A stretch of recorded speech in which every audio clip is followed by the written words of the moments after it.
Warning, this podcast contains violence, sexuality, gore, and other horrible and disturbing things. Listener discretion is advised. Also, the hosts of this venture are ignorant dipshits, so please do not take anything they say as fact. And enjoy the show. Now, are you sitting comfortably? Good. Then we'll begin. Today we had 15 homicides and 63 violent crimes, as if that's the way it's supposed to be.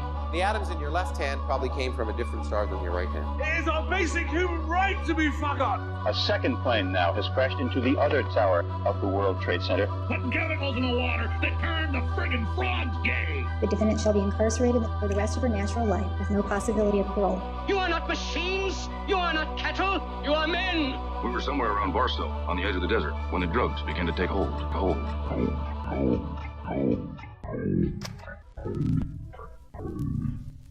Occultae Veritatis. Hello, everyone. Welcome back to Occultae Veritatis. I am Sage Murray. I'm Leon Felger.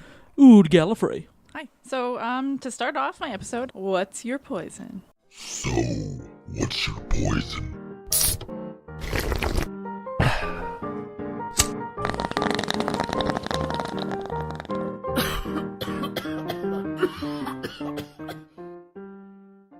Alright, I'm gonna crack it.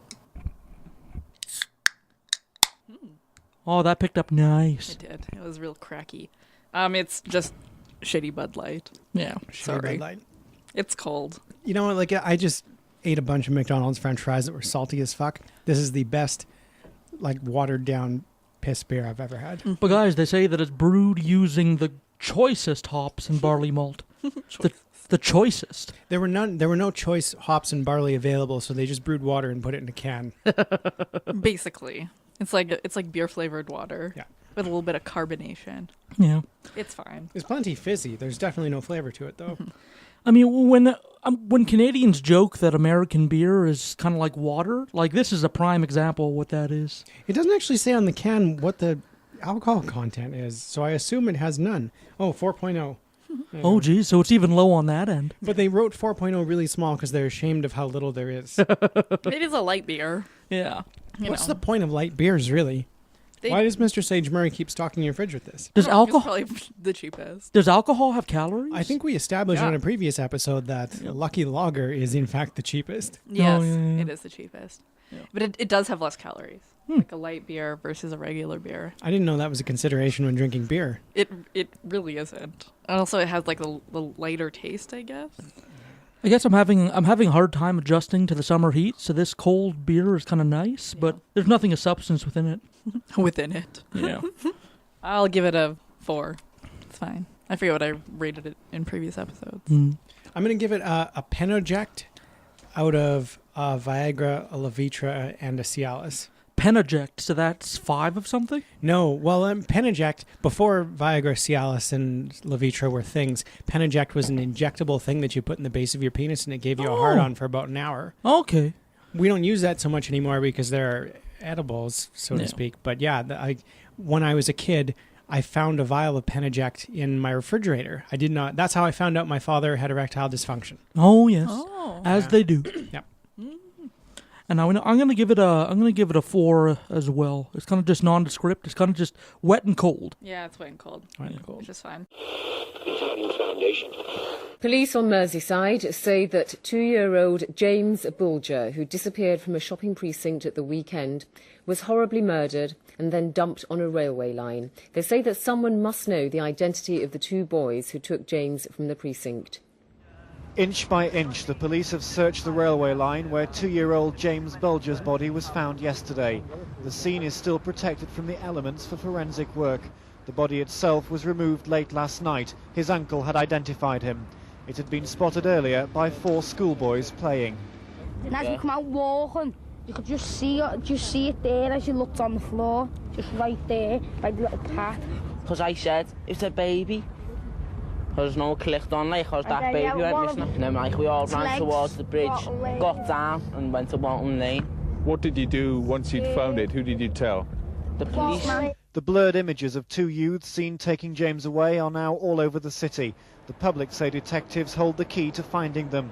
They believe James was killed locally, then his abandoned body was hit by a train. We know it is a murder inquiry. There's not, as we'd first hoped, we were going to find James and return him to his parents. It is horrific what has taken place, and there must somewhere be somebody who will know the identity of the two boys who were seen with James. James's blue and mustard hood, seen here in a security video, has now been recovered. It had been missing from his clothing but was found nearby. Police have set up a temporary base in the shopping centre. They're warning parents that other children could be vulnerable. For goodness sake, keep tight hold of your children. Poor James only went missing from his mother for a matter of seconds, and he'd gone and disappeared. It was a warning heeded as parents picked up their children from school. I've said to him that if he doesn't open my hands, then, you know, an naughty man's going to take him and all that. It's on your own doorstep, isn't it? I mean, I come strand every day with my kids. Of course, it's frightened everybody. The shadow of this murder is hanging heavily over Liverpool. As flowers built up around the scene, James's family have spent the day being counselled by specially trained officers. All right. So my episode today is a bad one. So I just wanted to start off, like, we have our regular content warning at the beginning of the show. This is like a super extra content warning because it's the James Bulger murders, which is like a kid was killed by kids. So it's particularly shitty. Closed circuit television surveillance from the New Strand shopping centre in Boodle, which is a funny name, but that's probably the only funny thing about this Boodle? episode. Yeah, Boodle. Taken on Friday, the 12th of February, 1993, showed Robert Thompson and Jon Venables casually observing children, apparently selecting a target. And they're just young kids at this point, Yeah, right? they're like 11 or 12. Like, they're little babies, too. Jesus. Why were they doing this? Because they're psychopaths.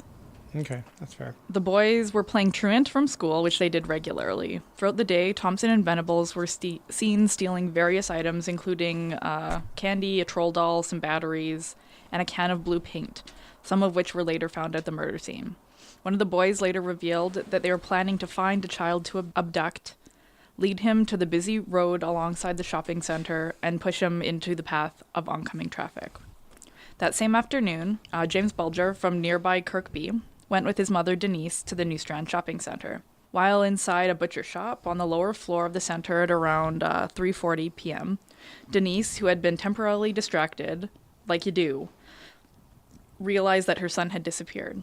Thompson and Venables approached him and took him by the hand, leading him out of the shopping center. And the scary thing there is, like, if you're on the prowl for like stranger danger and all that, you'd be looking for an adult or maybe a teenager that's dragging your kid off. Would you really suspect an 11 and 12-year-old? Yeah. I don't think so. So, yeah, exactly. That moment was caught on the closed-circuit TV at 3:15. Thompson and Venables took Bulger on a meandering 2.5-mile, which is 4-kilometer hike, across Liverpool to the Leeds and Liverpool Canal, where he was dropped on his head and suffered injuries to his face. How old was James? 2. Jesus, a 4-mile walk for a 2-year-old? That's almost cruel right there. 4-kilometer walk. Yeah. Yeah. The boys joked about pushing James into the canal. During the walk across Liverpool, the boys were seen by 38 people. Christ. So Bulger had a bump on his forehead and was crying, but most bystanders did nothing to intervene. 2 people challenged Thompson and Venables, but they claimed Bulger was their younger brother, or that he was lost and they were taking him to the local police station. At one point, the boys took Bulger into a pet store, from which they were ejected. Eventually, the boys arrived in the village of Walton, and with Walton Lane police station across the road facing them, they hesitated and led Bulger up to a steep bank to a railway line near the disused Walton and Anfield railway station, close to Anfield Cemetery, where they began torturing him. One of the boys threw blue modeling paint, which they had stolen earlier, as I mentioned, into Bulger's left eye. Jesus. Yep. They kicked him, stamped on him, threw bricks and stones at him. Did these kids have a fucked up, like, childhood? Were their parents shitty, or were they just insane? Well, we're getting there. Okay. Batteries were placed in Bulger's mouth, and according to police, some batteries may have been inserted into his anus, although none were found. Finally, the boys dropped a 22-pound iron bar, described in court as a railway fish plate, on Bulger. Jesus. He sustained 10 skull fractures as a result of the bar striking his head. Dr. Alan Williams, the case's psychologist, stated that Bulger suffered so many injuries, 42 in total, that none could be isolated as the fatal blow. Thompson and Venables laid Bulger across the railway tracks and weighed his head down with rubble in hopes that a train would hit him and make the death appear to be an accident. After they left the scene, the body was cut in half. Kids do a by shitty train. fucking job of like trying to set up accidents. Yeah. No one would have believed that. No. Yeah. It was cut in half by a train. Bulger's severed body was discovered 2 days later on the 14th of February. A forensic pathologist testified that he had died before he was struck by the train. I mean, the train probably would have been a faster and less painful death. Than all the torture that he endured? Yeah. It's just wild. Police suspected that there was a sexual element to the crime, since Bulger's shoes, socks, trousers, and underpants had been removed. The pathologist's report, which was read out in court, found that Bulger's foreskin had been forcibly retracted. Jesus. Yeah, which is not good to do with little boys. When Thompson and Venables were questioned about this aspect of the attack by detectives and a child psychiatrist, Dr. Eileen Bizard, Thompson and Venables were reluctant to give details. They also denied inserting some of the batteries into Bulger's anus. At his eventual parole, Venables' psychiatrist, Dr. Susan Bailey, reported that visiting and revisiting the issue with John as a child and now as an adolescent, he gives no account to any sexual element of the offense. The police quickly found low-resolution video images of Bulger's abduction from that shopping center by two unidentified boys. The railway embankment upon which the body had been discovered was adorned with hundreds of bunches of flowers. The family of one boy, who was detained for questioning but subsequently released, had to flee the city due to threats by vigilantes. The breakthrough came when a woman, on seeing slightly enhanced images of the two boys on national television, recognized Venables, who she knew skipped school with Thompson that day. She contacted police and the boys were arrested. Excuse me. The fact that the suspects were so young came as a shock to investigating officers, headed by Detective Superintendent Albert Kirkby of the Merseyside Police. Early press reports and police statements had referred to James as being seen with two youths, suggesting that the killers were teenagers. The ages of the boys being difficult to ascertain from the images captured on the closed-circuit TV. Forensic tests confirmed that both boys had the same blue paint on their clothing as was found on Bulger's body. Both had blood on their shoes. The blood on Thompson's shoe was matched to Bulger's through DNA tests. A pattern of bruising on Bulger's right cheek matched the features of the upper part of a shoe worn by Thompson. A paint mark in the toe cap of one of Venables' shoes indicated that he must have used some force when he kicked Bulger. You would have to. Yeah. The boys were each charged with the murder, of James Bulger on the 20th of February 1993 and appeared at the South Sefton Youth Court on the 22nd of February 1993 when they were remanded in custody to await trial. In the aftermath of their arrest, and throughout the media accounts of their trial, the boys were referred to as Child A, who is Thompson, and Child B, who's Venables. Awaiting trial, they were held in the secure units where they would eventually be sentenced to be detained indefinitely. Up to 500 protesters gathered at the South Sefton Magistrates Court during the boys' initial court appearances. The parents of the accused were moved to different parts of the country and assumed new identities following death threats from vigilantes. Oh, so they had to go under witness protection. The parents of the boys. Yeah.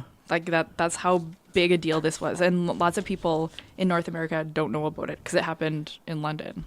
I can understand that mentality, though, because when something that horrific happens, it feels like you have to do something. Somebody has to be punished. And understand how the community might turn against the only people they can. The full trial opened at Preston Crown Court on the 1st of November 1993, conducted as an adult trial, with the accused in the dock away from their parents, and the judge and court officials in legal regalia. The boys denied the charges of murder, abduction, and attempted abduction. The attempted abduction charge related to an incident at the New Strand shopping center earlier on the 12th of February, the day of Bulger's death. Thompson and Venables had attempted to lead another 2-year-old boy away, but had been prevented by the boy's mother. Oh, jeez. Yeah. It's so under suspicion. Like, something I wanted to say, when they were walking him away, like, one of the excuses they use is they were the older brother. Like, I'd buy that. Yeah. But the second excuse of, we're just taking him to the police station, that seems like something where... You'd be like, oh, I'm an adult, let me take him. Yeah, I wonder why nobody stepped in. Mm-hmm. Each boy sat in view of the court on raised chairs so they could see out of the dock designed for adults, accompanied by 2 social workers. Although they were separated from their parents, they were within touching distance when their families attended the trial. News stories reported the demeanor of the defendants. These aspects were later criticized by the European Court of Human Rights, which ruled in 1999 that they had not received a fair trial by being tried in public in an adult court. At the trial, the lead prosecution counsel, Richard Henrique, QC, successfully rebutted the principle of doli in capax, which presumes that young children cannot be held legally responsible for their actions. Thompson and Venables were considered by the court to be capable of mischievous discretion, meaning an ability to act with criminal intent, as they were mature enough to understand that they were doing something seriously wrong. The child psychiatrist, Dr. Eileen Vizard, who interviewed Thompson before the trial, was asked in court whether he would know the difference between right and wrong, that it was wrong to take a young child away from his mother, and that it was wrong to cause injury to a child. Vizard replied, "If the issue is on the balance of probabilities, I think I can answer with certainty." I have an interjection. Yep. Doli in capax refers to a presumption that a child is incapable of a crime under legislation or common law, or rather the presumption that a child cannot form a mens rea as they do not yet have sufficient understanding between right and wrong. In the context of British law, doli in capax acts as a rebuttal presumption for children aged at least 10 but less than 14. Okay, so that's a lack of the mind of the crime, so a lack of... understanding and... the mental capacity to completely understand that they did this horrible, horrible thing. Furthermore, to rebut this presumption, the prosecution must prove beyond reasonable doubt that the child knew the act was seriously wrong, not by standards of law, but morally or according to the ordinary principles of reasonable persons, as distinct from an act of mere naughtiness or childish mischief. Mm-hmm. I think this is definitely beyond that. Yes. I would think so. Vizard also said that Thompson was suffering from post-traumatic stress disorder after the attack on Bulger. Dr. Susan Bailey, the Home Office forensic psychiatrist who interviewed Venables, said unequivocally that he knew the difference between right and wrong. So the mens rea was present, that implies? Yeah. Thompson and Venables did not speak during the trial, and the case against them was based to a large extent on more than 20 hours of tape-recorded police interviews with the boys, which were played back in court. Thompson was considered to have taken the lead role in the abduction process, although it was Venables who had apparently initiated the idea of taking Bulger to the railway line. Venables later described how Bulger seemed to like him, holding his hand and allowing to pick him up on the meandering journey to the scene of his murder. I mean, 2-year-olds are trustable. Like, oh yeah, it just breaks my heart because that kid was like, oh, these older people will, like, he missed his mom, and they were like, oh no, we're just gonna go play. Well, you have a kid. Like, are kids smart enough at 2 years old to understand the concept of stranger danger and all that? No, I don't think so. Like, my kid was like wary around other people, but if like he'd warm up to like anyone, right? And I'm sure they feel safer with some random kid rather than some random adult. Yeah. Lawrence Lee, who was the solicitor of Venables during the trial, later said that Thompson was one of the most frightening children he had ever seen, and compared him to the Pied Piper. Jesus. Yeah. The prosecution admitted a number of exhibits during the trial, including a box of 27 bricks, a blood-stained stone, Bulger's underpants, and the rusty iron bar described as a railway fish plate. The pathologist spent 33 minutes outlining the injuries sustained by James. Many of those to his legs had been inflicted after he was stripped from the waist down. Brain damage was extensive and included a hemorrhage. The boys, by then aged 11, were found guilty of Bulger's murder at the Preston court on the 24th of November 1993, becoming the youngest convicted murderers of the 20th century. A railway fish plate is the piece of metal that joins 2 sections of track. Yes, I remember I looked that up, but then I didn't put it in here. The judge, Mr. Justice Moreland, told Thompson and Venables that they had committed a crime of unparalleled evil and barbarity. In my judgment, your conduct was both cunning and very wicked. Moreland sentenced them to be detained at Her Majesty's pleasure, with a recommendation that they should be kept in custody for very, very many years to come. Recommending a minimum term of 8 years. At the close of the trial, the judge lifted reporting restrictions and allowed the names of the killers to be released, saying, "I did this because the public interest overrode the interest of the defendants. There was a need for an informed public debate on crimes committed by young children." Interesting. So I guess they're trying to push towards that part of the legal system that serves as an example to others. Mm-hmm.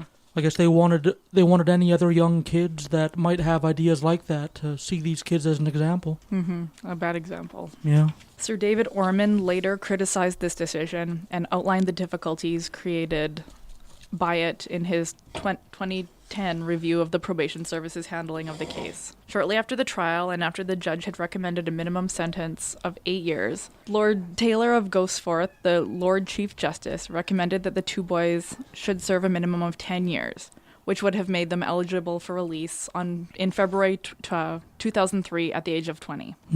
The editors of the Sun newspaper handed a petition bearing nearly 280,000 signatures to Home Secretary Michael Howard in a bid to increase in a bid to increase time spent by both boys in custody. The campaign was successful, and in July 1994, Howard announced that the boys would be kept in custody for a minimum of 15 years, meaning that they would not be considered for release until February 2008, by which time they would be 25 years old. That is an interesting precedent that public opinion can change the limits of a crime. Mm-hmm. It's good in this case, because it seems like those boys may try something like this again, but... Oh, you just wait. I wonder if it's a good decision in other times. Like, if public opinion can sway it this way, they can also sway it in ways that aren't beneficial. Right. Lord Donaldson criticized Howard's intervention, describing the increased tariff as institutionalized vengeance by a politician playing to the gallery. The increased minimum term was overturned in 1997 by the House of Lords, who ruled that it was unlawful for the Home Secretary to decide on minimum sentences. Home Secretary. Lord Donaldson criticized Howard's intervention, describing the increased tariff as institutionalized vengeance by a politician playing to the gallery. The increased minimum term was overturned in 1997 by the House of Lords, who ruled that it was unlawful for the Home Secretary to decide on minimum sentences for young offenders. The High Court and European Court of Human Rights have since ruled that though the Parliament may set a minimum and maximum terms for individual categories of crime, the High Court and European Court of Human Rights have since ruled that though the Parliament may set minimum and maximum terms for individual categories of crime, it is the responsibility of the trial judge, with the benefit of all the evidence and argument from both prosecution and defense counsel, to determine the minimum term in individual criminal cases. Tony Blair, then Shadow Home Secretary, which is kind of a badass title, gave a speech in Wellingborough during which he said, "We hear of crimes so horrific they provoke anger and disbelief in equal proportions. These are the ugly manifestations of a society that is becoming unworthy of that name." Prime Minister John Major said that society needs to condemn a little more and understand a little less, which is kind of sketchy. A little bit. The trial judge, Mr. Justice Moreland, stated the exposure to violent videos might have encouraged the actions of Thomas and Venables, but this was disputed by David McLean, the Minister of State at the Home Office at the time, who pointed out that the police had found no evidence linking the case with video nasties. Some UK tabloid papers claimed that the attack on Bulger was inspired by the film Child's Play 3 and campaigned for the rules on video nasties to be tightened. Is Child's Play the one with the little Chucky doll? Yeah. Oh, okay. It's a good movie. Yeah. During the police investigation, it emerged that Child's Play 3 was one of the films that Jon Venables' father had rented in the months prior to the killing, but it was not established that Venables had ever watched it. Isn't it the same, like, Marilyn Manson caused Columbine bullshit and violent video games? Yeah, it's that whole... They're just they're looking for meaning in this, like, truly horrific crime. Yeah. One scene in the film shows the malevolent doll Chucky being splashed with blue paint during a paintball game. A Merseyside detective said, "We went through something like 200 titles rented by the Venables family. There were some you or I wouldn't want to see, but nothing, no scene or plot or dialogue where you could put your finger on the freeze button and say that influenced a boy to go out and commit murder." Well, yeah, like, I can see... Like, I'll put myself in the head of a 10-year-old. Like, I might watch a horror movie and, you know, I might discover that, like, hey, when that guy's gut is slashed open, his intestines fall out. Like, it might put that imagery in my head, but I don't see where it would give me the motivation to go out there and try it myself. Inspector Ray Simpson of Merseyside Police commented, "If you are going to link this murder to a film, you might as well link it to the Railway Children," which was a badass group of, like, crime-fighting, mystery-solving orphans who lived in a... Like, it was funny. Is it like a Hardy Boys-esque? Yeah, kind of like that, yeah. Yeah. The Criminal Justice and Public Order Act 1994 clarified the rules on the availability of certain types of video material to children. After the trial, Thompson was held at the Barton Moss Secure Care Centre in Manchester.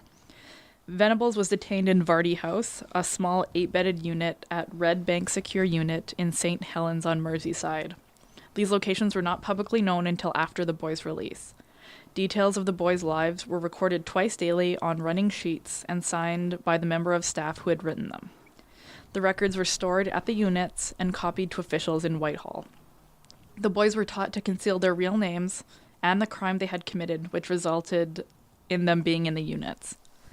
Venables' parents regularly visited their son at Red Bank, just as Thompson's mother did every 3 days at Barton Moss. The boys received education and rehabilitation. Despite initial problems, Venables was said to have eventually made good progress at Red Bank, resulting in him being kept there for the full 8 years, so they didn't shuffle him around at all. Oh, jeez.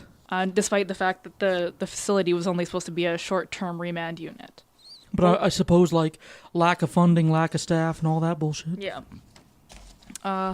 Both boys, however, were reported to suffer post-traumatic stress disorder, and Venables in particular told of experiencing nightmares and flashbacks of the murder. In 1999, lawyers for Thompson and Venables appealed to the European Court of Human Rights that the boys' trial had not been impartial, since they were too young to follow proceedings and understand an adult court. The European Court dismissed their claim that the trial was inhuman and degrading treatment, but upheld their claim they were denied a fair hearing by the nature of the court proceedings. The European Court also held that Michael Howard's intervention had led to a highly charged atmosphere, which resulted in unfair judgment. On March 15, 1999, a court in Strasbourg ruled by 14 votes to 5 that there had been a violation of Article 6 of the European Convention on Human Rights regarding the fairness of the trial of Thompson and Venables, stating, "The public trial process in an adult court must be regarded in the case of an 11-year-old child as a severely intimidating procedure." How would you get around that, though? Like, how would you enact justice and give them a fair trial if the process of the trial itself is seen as intimidating to children? Well, they did it, like, hardcore with, like, everyone dressed up, like, in all their European judge stuff, and, like, it was really... Like they could have made different choices. Yeah, I suppose. They could have had... I understand in other trials to have the child psychologist act as the prosecutor. Mm-hmm. I suppose they could have done that instead of just having, like, the adult prosecutor go at him. Right. In September 1999, James Bulger's parents applied to the European Court of Human Rights but failed to persuade the court that a victim of a crime has the right to be involved in determining the sentence of the perpetrator. Excuse me. The European Court case led to the new Chief Justice, Lord Wolfe, reviewing the minimum sentence. That's a badass name. I know. There's lots of really cool names in here. Yeah. In October 2000, he recommended the tariff be reduced from 10 to 8 years, adding that the young offender institutions were a corrosive atmosphere for the juveniles. In June 2001, after a 6-month review, the parole board ruled the boys were no longer a threat to public safety and could be released, as their minimum tariff had expired in February of that year. The Home Secretary, David Blunkett, approved the decision, and they were both released a few weeks later on lifelong license after serving 8 years. Both men were given new identities and moved to secret locations under a witness protection-style program. This was supported by the fabrication of passports, national insurance numbers, qualification certificates, and medical records. Blunkett added his own conditions to their license and insisted on being sent daily updates on the men's actions. So I tried to keep a real close eye on these guys. Yeah. The terms of their release included the following. They were not allowed to contact each other or Bulger's family. They were prohibited from visiting the Merseyside region. Curfews may be imposed on them, and they must report to probation officers. If they breached the rules or were deemed a risk to the public, they could be returned to prison. An injunction was imposed on the media after the trial, preventing the publication of details about Thompson and Venables. The worldwide injunction was kept in force following their release on parole, so their new identities and locations could not be published. Blunkett stated in 2001 the injunction was granted because there was a real and strong possibility that their lives would be at risk if their identities became known. I remember being on message boards at that time and people like trying to do their internet sleuthing to try and find their real names. I remember that being a big thing. Mm-hmm. In the months after the trial, and following the birth of their second son, the marriage of Bulger's parents, Ralph and Denise, broke down. They divorced in 1995. Denise ended up marrying, and they had 2 sons, and Ralph also remarried and had 3 daughters by his second wife. The Observer revealed that both Venables and Thompson had passed A levels during their sentences. The paper also told how the Bulger family's lawyer had consulted psychiatric experts in order to present the parole panel with a report that suggested that Thompson is an undiagnosed psychopath, citing his lack of remorse during his trial and arrest. The report was ultimately dismissed. However, his lack of remorse at the time, in stark contrast to Venables, led to considerable scrutiny from the parole panel. Upon release, both Thompson and Venables had lost all trace of their Liverpool accents. In a psychiatrist report prepared in 2000 before Venables' release, he was described as posing a trivial risk to the public and unlikely to reoffend. The chances of his successful rehabilitation were described as very high. The Manchester Evening News published details that suggested the names of the secure institutions in which the pair were housed, in breach of the injunction against publicity, which was renewed early in 2001. In December that year, the paper was fined £30,000 for contempt of court and ordered to pay costs of £120,000. Because they released some information that wasn't meant to be released? Yeah. No significant publication or vigilante action against Thompson or Venables has occurred. Despite this, Bulger's mother, Denise, told how in 2004 she received a tip-off from an anonymous source that helped her locate Thompson. Upon seeing him, she was paralyzed with hatred and unable to confront him. In April 2007, documents released under the Freedom of Information Act confirmed that the Home Office had spent £13,000 on an injunction to prevent a foreign magazine from revealing the identities of Thompson and Venables. So they're even, like, their high court system even paid to stop publication of their identities. That's pretty interesting. Yeah. Yeah, taxpayer money going to that. Right. On March 14th, 2008, an appeal to set up a Red Balloon Learner Center in Merseyside in memory of James Bulger was launched by his mom, Denise. A memorial garden in Bulger's memory was created in Sacred Heart Primary School in his hometown of Kirkby, the school he would have been expected to attend had he not been murdered. In March 2010, a call was made to raise the age of criminal responsibility in England from 10 to 12. Children's Commissioner Maggie Atkinson said that the killers of James Bulger should have undergone programs to help turn their lives around rather than being prosecuted. The Ministry of Justice rejected the call, saying that children over the age of 10 know the difference between bad behavior and serious wrongdoing. In April 2010, a 19-year-old man from the Isle of Man was given a 3-month suspended prison sentence for falsely claiming in a Facebook message that one of his former colleagues was Robert Thompson. In passing sentence, Deputy High Bailiff Alistair Montgomery said that the teenager had put that person at significant risk or serious harm and in a perilous position by making the allegation. Well, yeah, it'd be drawing a target on his head pretty much. Right? It's wild. In March 2012, a 26-year-old man from Chorley, Lancashire, was arrested after allegedly setting up a Facebook group with the title, "What Happened to Jamie Bulger Was Fucking Hilarious." Jesus. The man's computer was seized for further investigations. Isn't that disgusting? Good Lord. On 25 February 2013, the Attorney General's office announced that it was instituting contempt of court proceedings against several people who had allegedly published photographs online showing Thompson or Venables as adults. A spokesman commented, "There are many different images circulating online claiming to be of Venables or Thompson. Potentially innocent individuals may be wrongly identified as being one of the 2 men and placed in danger. The order and its enforcement is therefore intended to protect not only Venables and Thompson, but also those members of public that have been incorrectly identified as being one of the two men. On the 26th of April 2013, 2 men received suspended jail sentences for 9 months after admitting to contempt of court by publishing photographs which they claimed to be Venables and Thompson on Facebook and Twitter. These posts were seen by 24,000 people. In November 2013, a man from Liverpool received a 14-month suspended jail sentence for posting images on Twitter claiming to show Venables.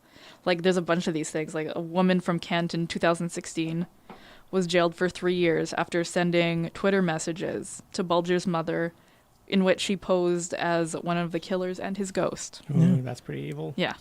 The sentence was reduced to 2.5 years on appeal. In 2016, in October, a man was jailed for 26 weeks for stalking Denise, his mom. He had previously received a police warning for stalking her in 2008. Wild. On March 2nd, 2010, the Ministry of Justice revealed that Jon Venables had been returned to prison for an unspecified violation of the terms of his release. Yep. The Justice Secretary, Jack Straw, stated that Venables had been returned to prison because of extremely serious allegations and stated that he was unable to give further details of the reason for Jon Venables' return to custody because it was not in the public interest to do so. On March 7th, Venables was returned to prison accused of child pornography offenses. I guess that relates to the sexual nature of his first crime. Mm-hmm. Well, alleged first crime. In a statement to the House of Commons on March 8, 2010, Jack Straw reiterated that it was not in the interest of justice to reveal the reasons why Venables had been returned to custody. Baroness Butler Sloss, the judge who had made the decision to grant Venables anonymity in 2001, warned that he could be killed if his new identity was revealed. Bulger's mother said that she was angry that the parole board did not tell her that Venables had been returned to prison and called for his anonymity to be removed if he was charged with a crime. A spokesperson for the Ministry of Justice stated that there is a worldwide injunction against publication of either killer's location or new identity. Venables' return to prison revived a false claim that a man from Fleetwood, Lancaster was Jon Venables. The report was reported and dismissed in September 2005, but reappeared in March 2010 when it was widely circulated on text and Facebook. As they do. Yeah. On June 2010, Venables was charged with possession and distribution of indecent images of children. It is alleged that he had downloaded 57 indecent images of children over a 12-month period to February 2010 and allowed other people to access the files through a peer-to-peer network. Venables faced 2 charges under the Protection of Children Act. On July 23, 2010, Jon Venables appeared at a court hearing at the Old Bailey via a video link, visible only to the judge hearing the case. He pleaded guilty to the charges of downloading and distributing child pornography and was given a sentence of 2 years imprisonment. At a court hearing, it emerged that Venables had posed in online chat rooms as 35-year-old Donnie Smith, a married woman from Liverpool who boasted about abusing her 8-year-old daughter in the hope of obtaining further child pornography. Venables had contacted his probation officer in February 2010, fearing that his new identity had been compromised at his place of work. Fuck, I wish this Bud Light was tequila or whiskey or something. I know, isn't this yucky? A bunch of whiskey on the shelf behind you. Yeah. Oh, hell. I might break into that. When the officer arrived at his flat, Venables was attempting to remove or destroy the hard drive of his computer with a knife and a can opener. Jesus. Yeah. You got a microwave, that's how you kill a hard drive. Yeah. The officer's suspicions were rightly aroused, and the computer was, taken away for examination, leading to the discovery of the child porn, which included children as young as 2 being raped by adults, and penetrative rape of 7 or 8-year-olds. Christ almighty. The judge, Mr. Justice Bean, ruled that Venables' new identity could not be revealed, but the media was allowed to report that he had been living in Cheshire at the time of his arrest. The High Court also heard that Venables had been arrested on suspicion of affray. I don't know what that means. What does affray mean? Affray? A-F-F-R-A-Y. Let me look that up. Goods on this one. An instance of fighting in a public place that disturbs the peace. Okay. Fucking forays. Affray. I'm going to start using that. Yeah. following a drunken street fight with another man. Later the same year, he was cautioned for possession of cocaine. So this guy's a real winner. In November 2010, a review of the National Probation Service handling of the case by Sir David Omond found that probation officers could not have prevented Venables from downloading child pornography. Harry Fletcher, the Assistant General Secretary of the National Association of Probation Officers, commented that only 24-hour surveillance would have prevented Venables from downloading this material. Yeah, he would have had to been even more closely scrutinized than he already was. Well, he already had to scrutinated? Yeah, scrutinated. That's not a word. Okay. I like it. I don't. Venables was eligible for parole in July 2011. On the 27th of June 2011, the parole board decided that Venables would remain in custody and that his parole would not be considered again for at least another year. Shortly before his 2001 release, when aged 17, Venables was alleged to have had sex with a woman that worked at the Red Bank secure unit where she was held. Sweet. So he had sex with like a guard kind of situation. I wonder. In April 2011, in the aftermath of his 2010 imprisonment, these allegations were outlined in a Sunday Times Magazine article written by David James Smith, who had been following the Bulger case since 1993, and again later in a BBC documentary titled Jon Venables, What Went Wrong. The female staff member was accused of sexual misconduct and suspended. She never returned to work at Red Bank. Good. A spokesman for St. Helens Borough Council denies that the incident had been covered up, saying, all allegations were thoroughly investigated by an independent team on the orders of the Home Office and chaired by Arthur de Freisling, a retired prison governor. Venables began living independently in March of 2002. Sometime thereafter, he began a relationship with a woman who had a 5-year-old child. Oh, no. Yeah.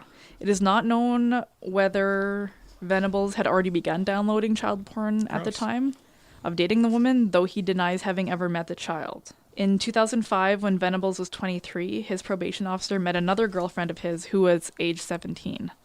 After a number of young girlfriends, it was presumed that Venable was having a delayed adolescence. After a period of apparently reduced supervision, Venables began excessively drinking, taking drugs, downloading child porn, as well as visiting Merseyside, which was a breach of his terms of his probation. Just letting his vices take control. Yeah.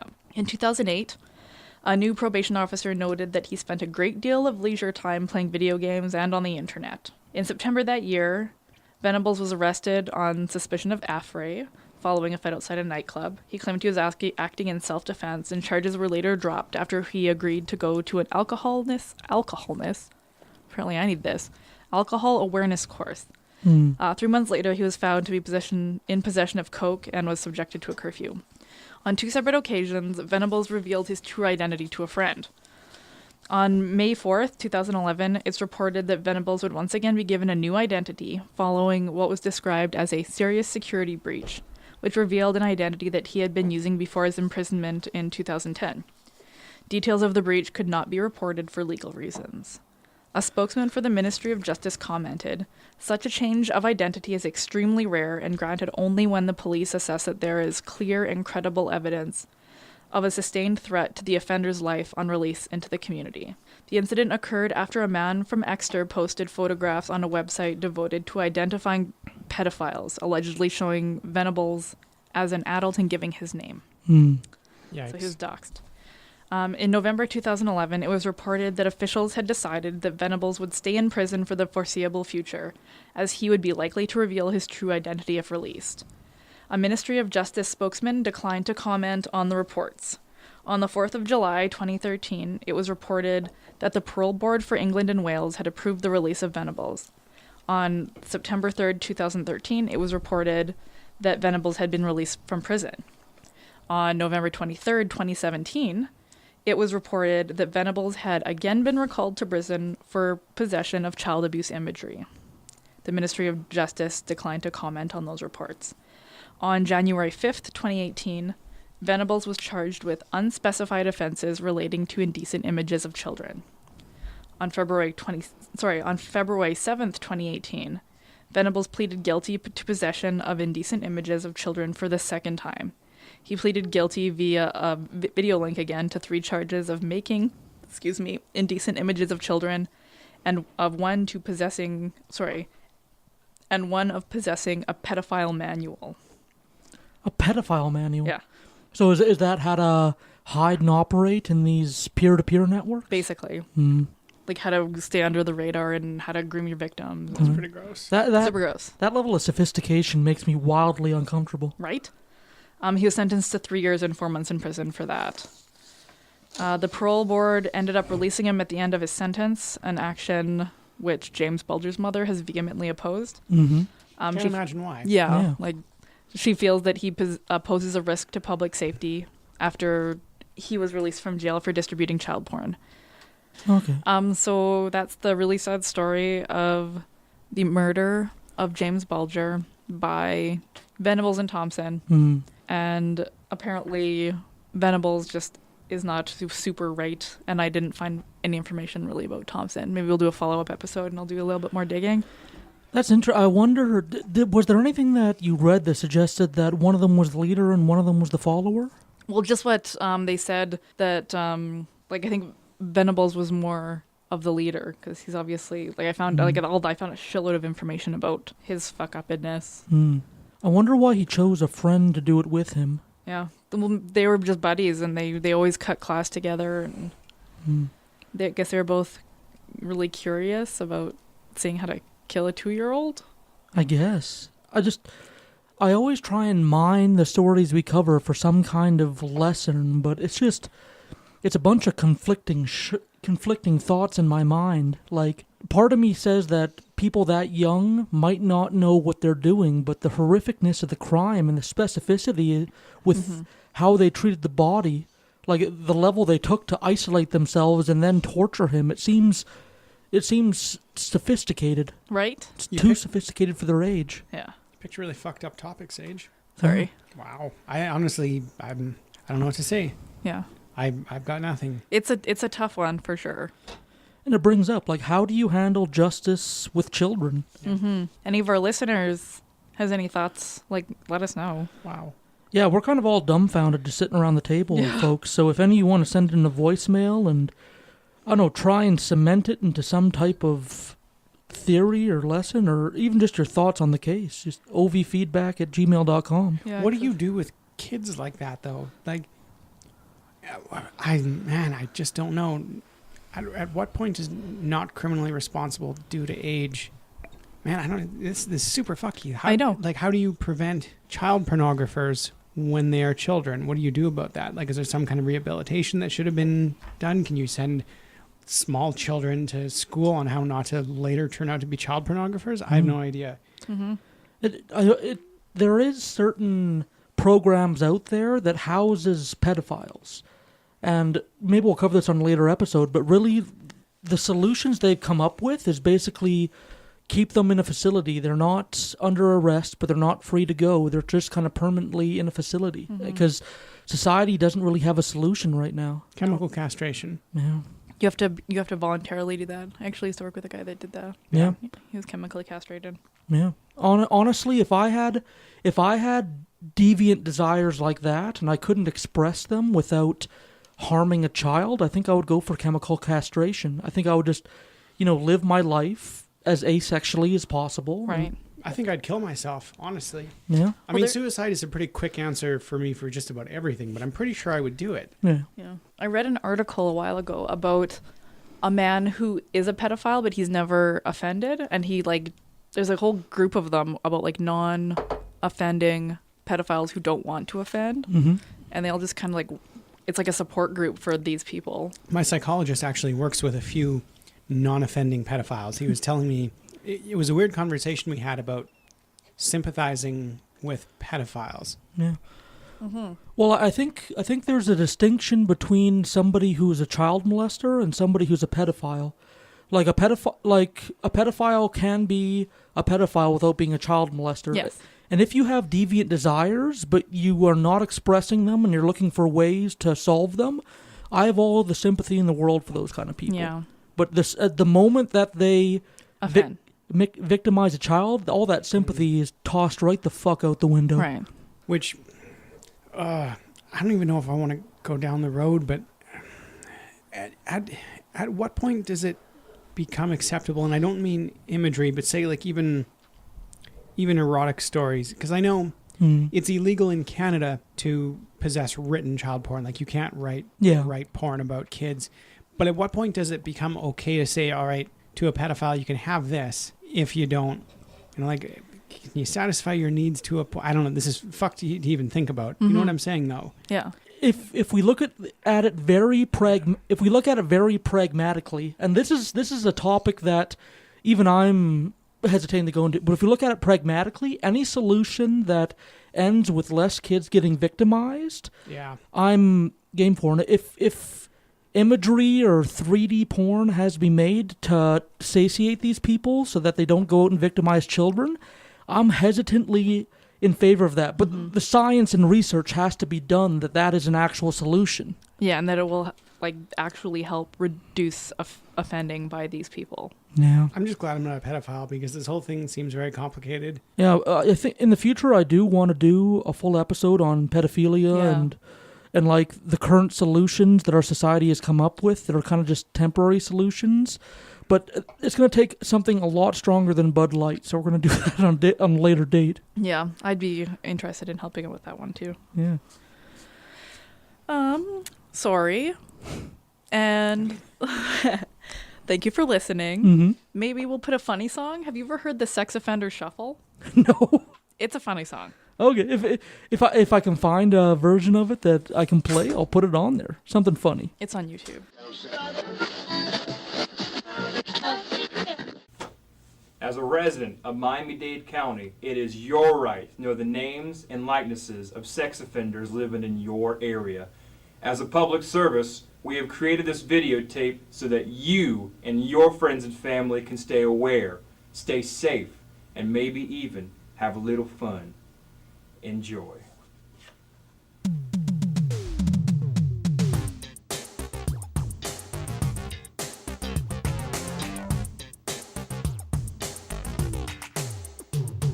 State of Florida has asked us to disclose our sexual crimes to you.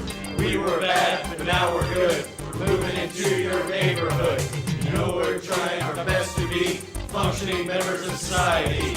We're not here to start no trouble. We're legally required to do the sex offender shuffle. I'm Larry Arthauer, and I'll refrain from touching my neighbor's kids again.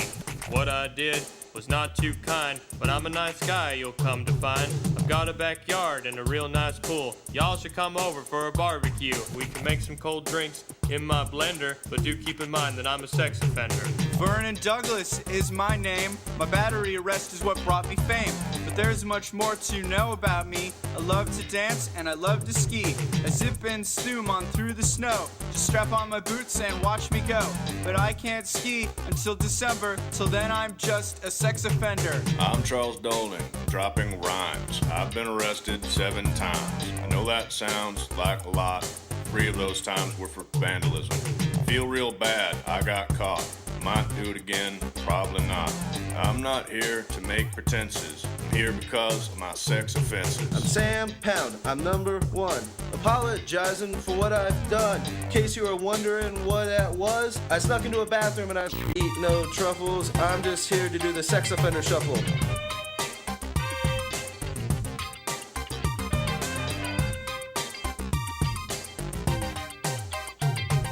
Hey everybody, I'm Laura Hughes, proving girls can do it too. And by it, I mean touch your cousin. Was it worth it? No, it wasn't. You won't find me in your child's playset, cause I gotta wear this ankle bracelet. I'm not here to go on a bender, I'm here because I'm a sex offender. Last name Bermholt, first name Mark. I'm moving in somewhere on your block. Not in a house, but in a van. If you need me to move it, I sure can. The last thing I want is any trouble. I've learned my lesson from the sex offender shuffle. I'm the one they call Arthur Chase. They said I didn't have to show my face. My first trial ended in a hung jury. If I'm found guilty, they'll unblur me. I'm not the necrophiliac Arthur Chase. That's a different Arthur Chase. I'm not here to be my own defender. I'm here because I'm possibly a sex offender. Okay, real quick, I'm not like these people. Okay, this is an extortion plot by my ex-wife, who's the only witness, and she's trying to take away my kids. And I'm not here to pack my duffel, I'm just here to do the sex offender shuffle. State of Florida has asked us to disclose our sexual crimes to you. We were bad, but now we're good. We're moving into your neighborhood. We're obliged to admit the crimes for which we were convicted. We're not here to start no trouble. We're legally required to do the sex offender shuffle.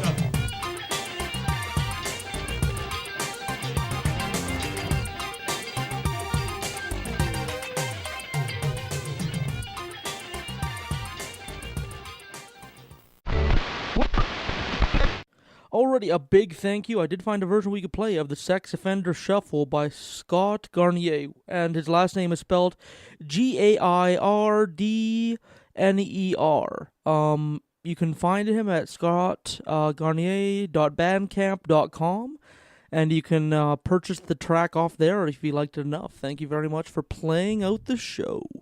Now, we do have a brand new patron to announce this week, Ryan, and I don't have the sound clips quite done yet.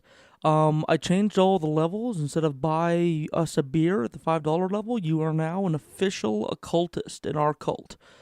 But I'm coming up with custom sound clips to introduce all of our patrons, and I'm going to do a grand roundup next week when I have those done. So Ryan, our brand new patron, thank you very much for contributing, and you will get a proper introduction next week.